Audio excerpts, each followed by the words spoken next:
सदस्य हे dash dash असं म्हटले आणि विचारला होता राज्यसेवा मुख्य 2019ला. विधान परिषदेतील सदस्य हे डॅश डॅश म्हणजे विधानसभेच्या सदस्यांच्या एकूण संख्येच्या 1/3हून अधिक असणार नाही, विधानसभेच्या सदस्याच्या एकूण संख्येच्या 2/3हून अधिक असणार नाही आणि 45 पेक्षा जास्त असणार नाही, 30 पेक्षा जास्त असणार नाही.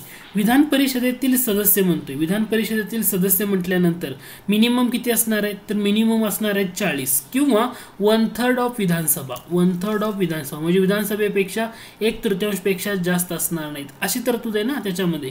याचा अर्थ 40ची तर क्रायटेरिया येत नाही, म्हणजे 40 आणि 35 आणि 40 हे 45 आणि 30 हे विधान येणार आहे का इथं, हे डेफिनेटली चुकीचं नाही, ह्याचा काय संदर्भच येत नाही. आणि इथं 2/3 आणि 1/3 म्हणजे 1/3 होऊन विधानसभेच्या सदस्य संख्येच्या, म्हणजे तुमचा करेक्ट आन्सर असणार आहे पर्याय क्रमांक 1. म्हणजे विधान परिषदेचे सदस्य म्हटलं तर मिनिमम 40 मॅक्झिमम 1/3 ऑफ विधानसभा असं पाहिजे होतं, मग तुमचं ते करेक्ट ठरलं असतं. ठीक आहे, पुढच्या प्रश्नाकडे जाऊया. पुढचा प्रश्न बघा, महाराष्ट्र विधानसभेचे सभापती बाबत खालील विधानातून योग्य विधान निवडा. प्रश्न विचारला होता एहेसो मुख्य 2018ला हा प्रश्न विचारला. पहिलं विधान आहे, जर तो विधानसभेचा सदस्य राहिला नाही तर त्यास आपले पद सोडावे लागते. समजा तो विधानसभेचा सदस्य राहिला नाही तर पद सोडावं लागतं का, हो पद सोडावं लागतं. म्हणजे पहिलं विधान काय असणार आहे, बरोबर असणार आहे. सभागृहातील कामकाज चालवण्यासाठी आणि त्याचं नियमन करण्यासंबंधातील त्याच्या वर्तनामध्ये केवळ उच्च न्यायालयामध्ये आव्हान देता येतं. ॲक्च्युली आव्हान देता येत नाही, उच्च न्यायालयामध्ये म्हटले हे विधान इथं सुद्धा चुकीचं असणार आहे, आव्हान देता येत नाही. तो स्वतः कामकाज सल्लागार समितीचा अध्यक्ष असतो का, तर इथं तुम्हाला लक्षात घेताना असतो. म्हणजे तुम्हाला का सांगतो इथं कामकाज सल्लागार समिती म्हणजेच व्यवहार सल्लागार समिती म्हणतो, कारण महाराष्ट्र विधानसभेचे सभापती 3 महत्त्वाच्या समितीचे ते काय असतात, अध्यक्ष असतात. आणि त्याची जी ट्रिक आहे त्या ट्रिकला आपण काय म्हणतो, व्यसनी असं म्हणतो. व्यसनी लिहिले मी. व्यसनी म्हणजे काय, म्हणजे व्यवहार सल्लागार समिती, त्यालाच कामकाज सल्लागार समिती असं म्हटलं जातं. व्यवहार सल्लागार समितीचा तो अध्यक्ष असतो, व्यवहार सल्लागार समिती याचा तो अध्यक्ष असतो. म्हणजे महाराष्ट्र विधानसभेचे सभापती व्यसनी आहेत, म्हणजे व्यवहार सल्लागार समितीचा तो काय असणार आहे, अध्यक्ष असणार आहे. त्यानंतर पुढचा येणारा घटक जो आहे तो म्हणजे म्हणजे सर्वसाधारण उद्देश समिती, म्हणजे सर्वसाधारण उद्देश समितीचा सुद्धा तो अध्यक्ष असतो. सर्वसाधारण उद्देश समिती याचा सुद्धा तो काय असतो, अध्यक्ष असतो. म्हणजे हे सुद्धा विधान तुमचं काय येणार आहे, बरोबर येणार आहे. आणि नी म्हणजे काय, नियम समिती. म्हणजे व्यसनी म्हणजे व्यवहार सल्लागार समिती, सर्वसाधारण उद्देश समिती आणि नियम समिती या समितींचा काय असतो, स्वतः अध्यक्ष असतो. इथं तुम्हाला कामकाज सल्लागार म्हणजेच व्यवहार सल्लागार आहे, म्हणून हे सुद्धा विधान बरोबर आहे. तो राज्य विधिमंडळाच्या दोन्ही सभागृहाच्या संयुक्त बैठक यांचे अध्यक्षस्थान बसवतो. लक्षात घ्या असणार आहे का, कारण संयुक्त बैठकीची जी तरतूद आहे ती फक्त केंद्रासाठी आहे, राज्यासाठी आहे का नाही. म्हणजे केंद्रासाठी म्हणजे कसं म्हणतोय मी, लोकसभा आणि राज्यसभा यांच्यासाठी संयुक्त बैठकीची तरतूद आहे. भारतीय राज्यघटनेचं 108 कलम आहे त्याच्यानुसार. बाकी इतर घटकासाठी आहे का, राज्यासाठी आहे का, नाही. म्हणून त्या ठिकाणी हे विधान चुकीचं आहे का, ऍक्च्युली अशी शिफारसच नाहीये, त्यामुळे हे विधान काय असणार आहे, चुकीचं असणार आहे. म्हणजे संयुक्त बैठक ही तरतूद भारतानं कोणत्या देशाच्या राज्यघटनेमधून घेतली. प्रश्न असा विचारला, संयुक्त बैठकीची तरतूद भारतानं कोणत्या देशाच्या राज्यघटनेमधून घेतली. तर तो देश विचारलं तर तुमचं उत्तर काय असलं पाहिजे, ऑस्ट्रेलिया असलं पाहिजे. कारण ऑस्ट्रेलियाच्या राज्यघटनेमधून आपण काय केलंय ऑस्ट्रेलियातलं, तर इथं लक्षात ठेवायला सोपं आहे ना, संव्यास असं लक्षात ठेवा. ऑस्ट्रेलियाच्या राज्यघटनेतून भारतानं कोणत्या गोष्टी घेतल्या हे कसं लक्षात ठेवायचं, तर या ठिकाणी संव्यास असा शब्द लक्षात ठेवायचा. म्हणजे काय, संयुक्त बैठकीची तरतूद. संयुक्त बैठकीची तरतूद भारतानं ऑस्ट्रेलिया देशाच्या राज्यघटनेमधून घेतली, म्हणजे संयुक्त बैठक या ठिकाणी राहणार आहे, बरोबर.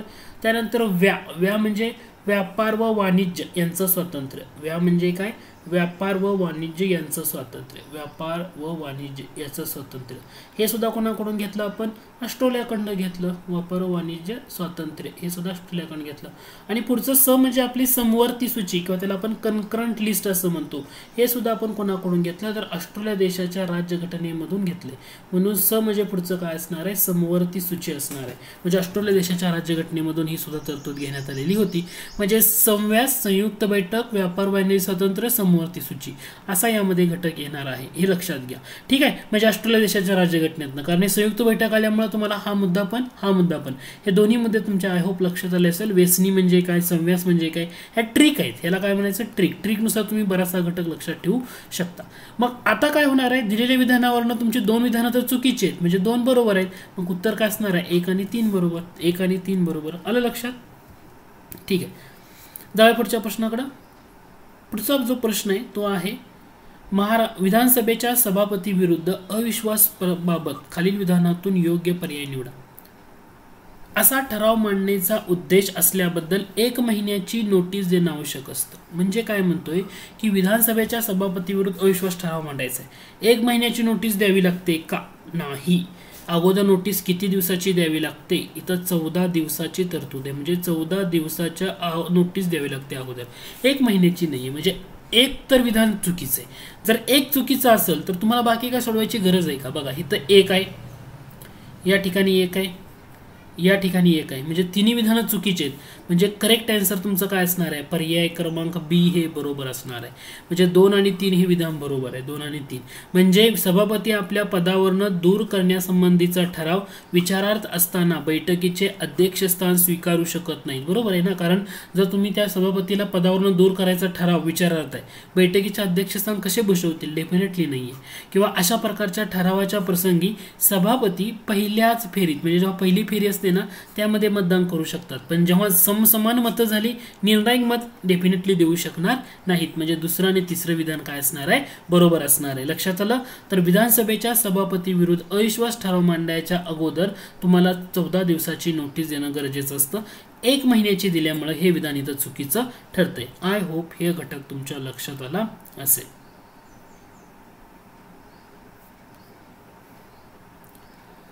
पुढचा प्रश्न बघा, खालील विधानातून बरोबर असलेलं विधान ओळखा. महाराष्ट्राच्या विधानसभेची सदस्य संख्या 288 आहे, हो 88 आहे. सयाजी सीलम महाराष्ट्राच्या पहिल्या विधानसभेचे सभापती होते, हो आहेत. याचा अर्थ दोन्ही विधानं बरोबर आहेत. महाराष्ट्राचे पहिले राज्यपाल कोण? महाराष्ट्राचे पहिले राज्यपाल कोण?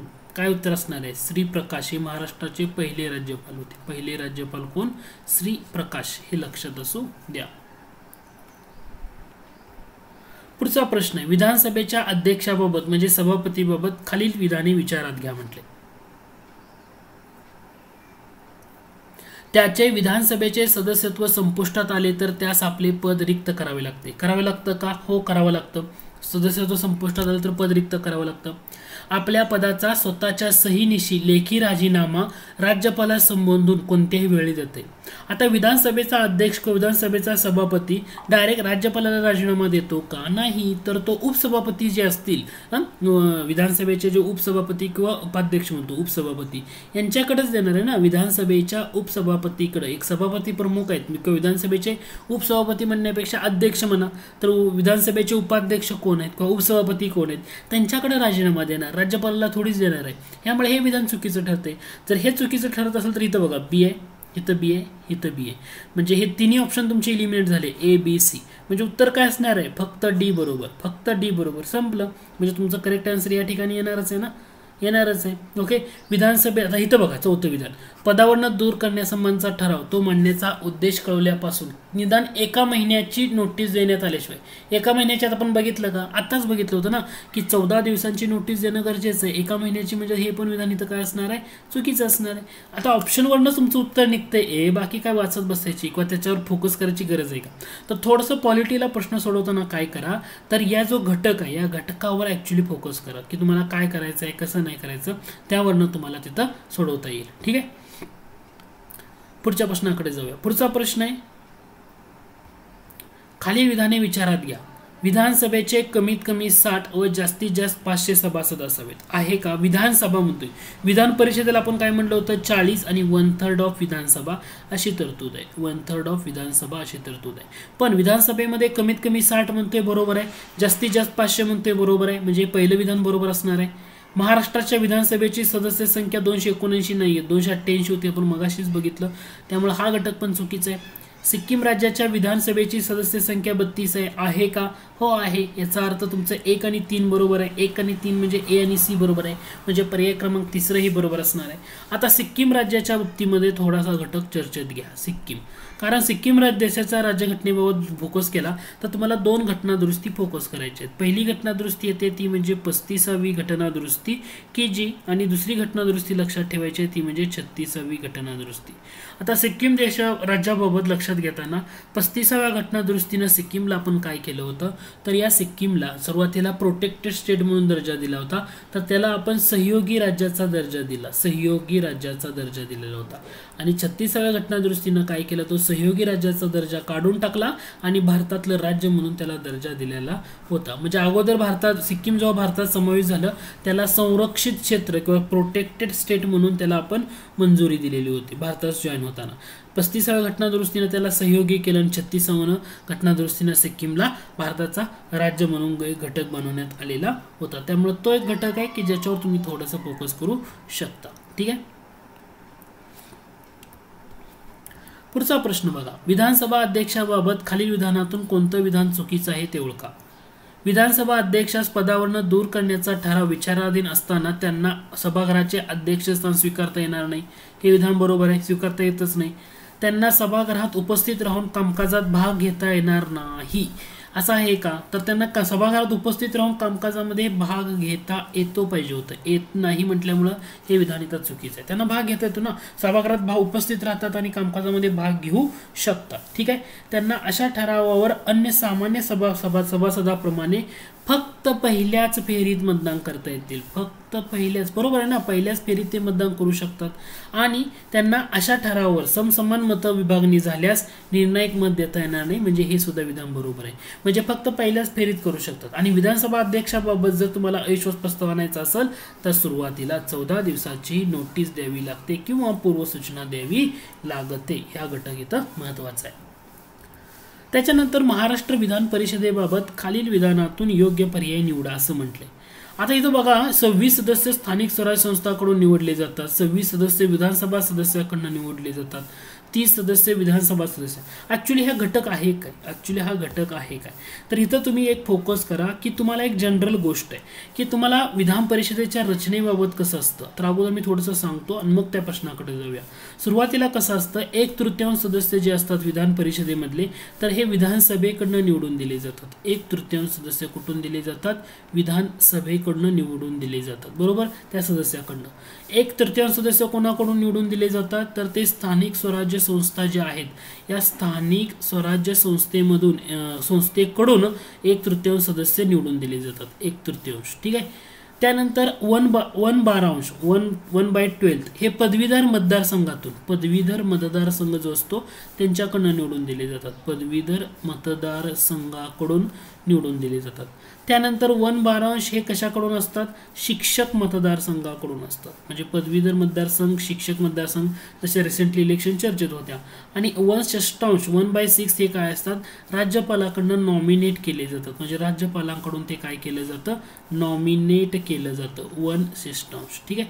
परंतु मग आता याचं स्ट्रक्चर करताना कसं आहे, हे कायदा काढण्याचा अधिकार म्हणजे एखाद्या घटकाचा, या विधान परिषदेचा कायदा काढण्याचा अधिकार कोणाला दिलाय, विधान संसदेला दिलाय. हे करताना एक फॉर्मॅट किंवा एक कायदा टाईपमध्ये केले. पण महाराष्ट्र विधान परिषदेमध्ये जर स्ट्रक्चर बघितलं तर ऍक्च्युली संसदेकडनं ठरवण्यात येतं. ऍक्च्युअल विधान परिषदेची म्हणजे समजा तुम्हाला असं विचारलं कोणत्याही राज्याच्या विधान परिषदेची, म्हणजे जम्मू काश्मीर सोडा कारण त्याचा अपवाद होता अगोदर, आता नाही, जम्मू काश्मीर कोणत्याही राज्याची विधान परिषदेची सदस्य संख्या ठरवण्याचा अधिकार हा संसदेला असतो. मग आता ह्यांनी काय केलेलं होतं, 1/3 ऑफ विधानसभा म्हणजे हे एकूण किती सदस्य आहेत यामध्ये, 30. 1/3 ऑफ स्थानिक स्वराज्य संस्था पण ऍक्च्युली असताना आहेत किती महाराष्ट्रामध्ये, हे महाराष्ट्राचं बघतोय, हे आहेत 22. पदवीधर मधून किती आहेत, 7. शिक्षक मधून किती आहेत, 7. आणि राज्यपालाकडून किती आहेत, 12. यांची जर बेरीज केली 30 + 22 52, 52 × 7 59, 59 आणि 7 66, 66 आणि 12 78. म्हणजे महाराष्ट्र विधान परिषदची सदस्य संख्या किती असते? महाराष्ट्र विधान परिषद ती 78. ती या पद्धतीने आहे.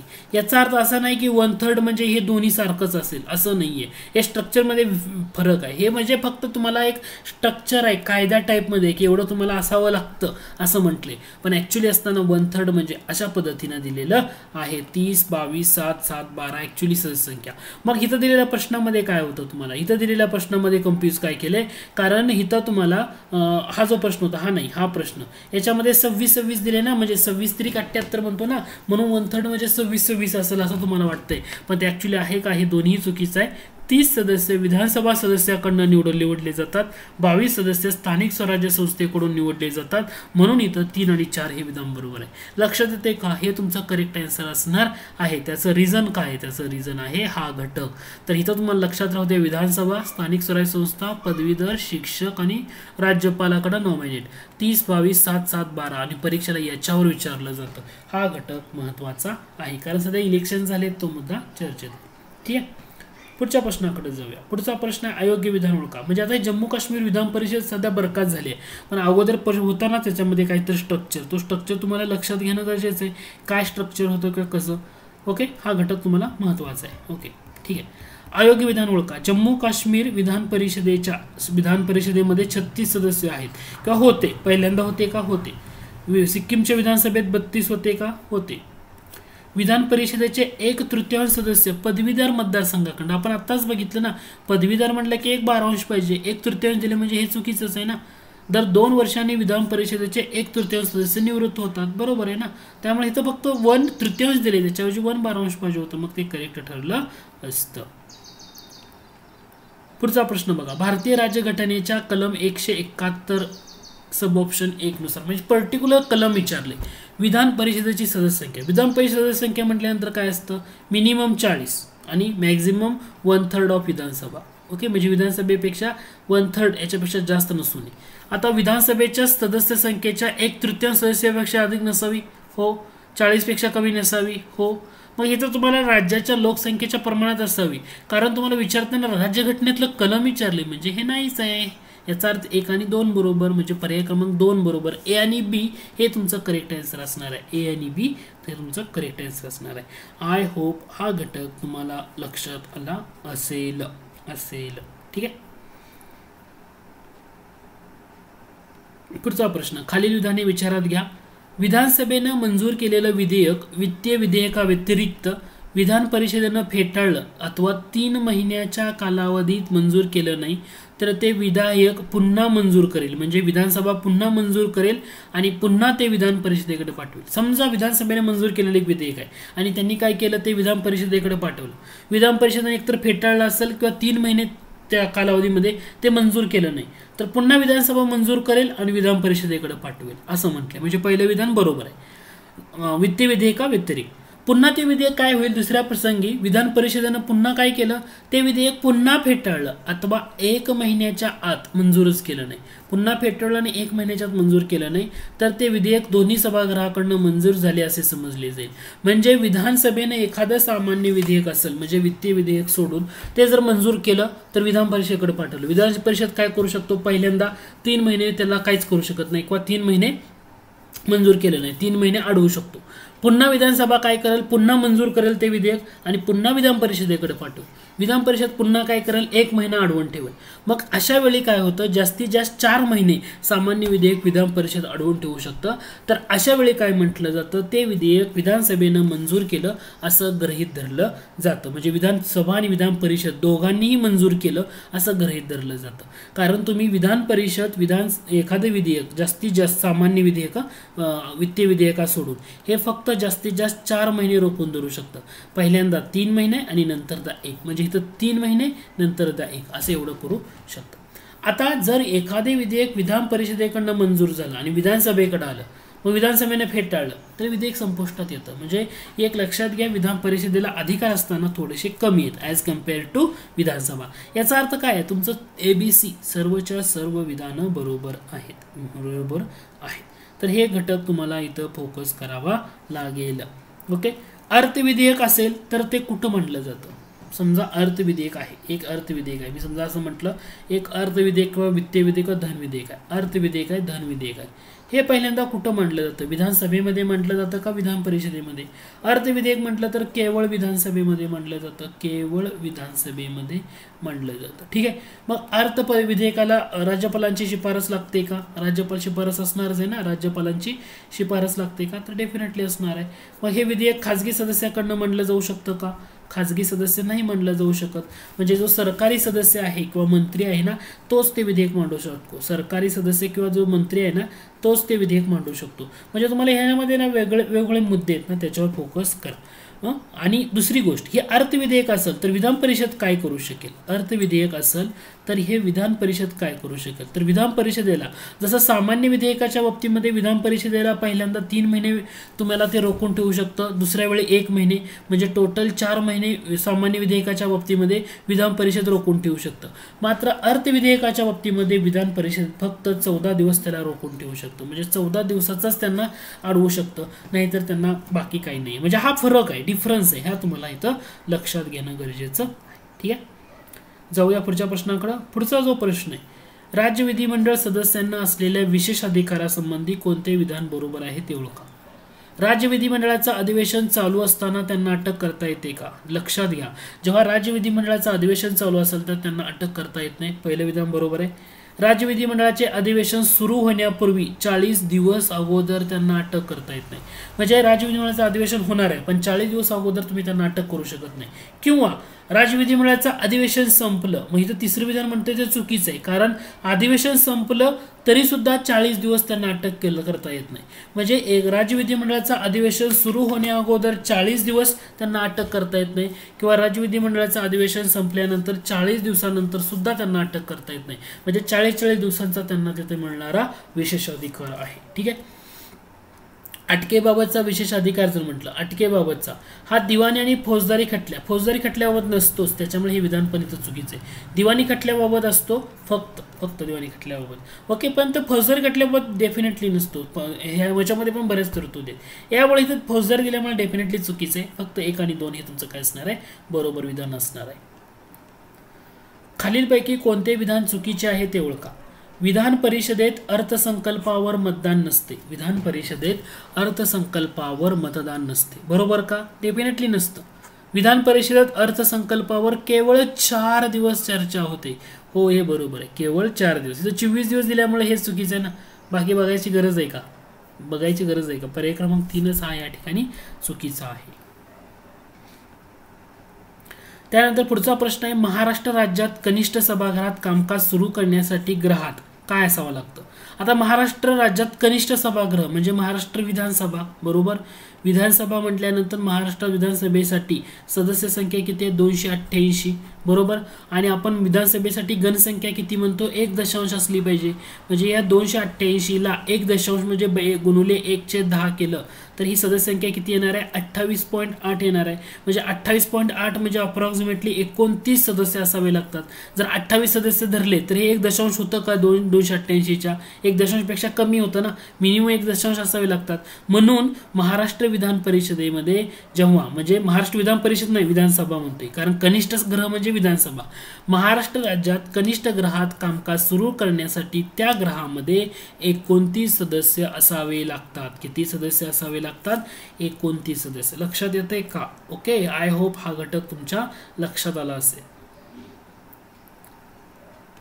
पुढचा प्रश्न बघा. पुढचा प्रश्न आहे तो म्हणजे राज्य विधिमंडळाने मान्य केलेले सर्वसाधारण विधेयक जेव्हा राज्यपालांकडे पाठवले जाते तेव्हा त्यापुढे कोणते पर्याय असतात? राज्यपाल काय करतात? एक विधेयकाला अनुमती देऊ शकतात का? हा, अनुमती देणार. विधेयकाला अनुमती नाकारू शकतात का? हो, नाकारू शकतात. अनुमती करता ते विधेयक आरक्षित ठेवू शकतात, म्हणजे राष्ट्रपतींच्या विचारामध्ये आरक्षित ठेवू शकतात. बरोबर आहे. किंवा ते विधिमंडळाकडे पुनर्विलोकनाकरता पाठवू शकतात. हो, पाठवू शकतात. उच्च न्यायालयाच्या मुख्य न्यायाधीशाकडे सल्ल्याकरता नाही, असं नाहीये त्याच्यामध्ये. ते राज्यपाल काय करतील? एखादे विधेयक असेल तर राष्ट्रपतीकडे पाठवतात विचाराकरता, किंवा ते त्यांच्यासाठी राखून ठेवू शकतात. ते उच्च न्यायालयाच्या मुख्य न्यायाधीशाकडे कशाला पाठवतील? डेफिनेटली नाही. म्हणजे 5 नाहीये, 1 2 3 4 बरोबर आहे. म्हणजे पर्याय क्रमांक 2 बरोबर. येते का लक्षात? ओके, आय होप हा जो घटक आहे हा घटक तुमच्या लक्षात आला असेल.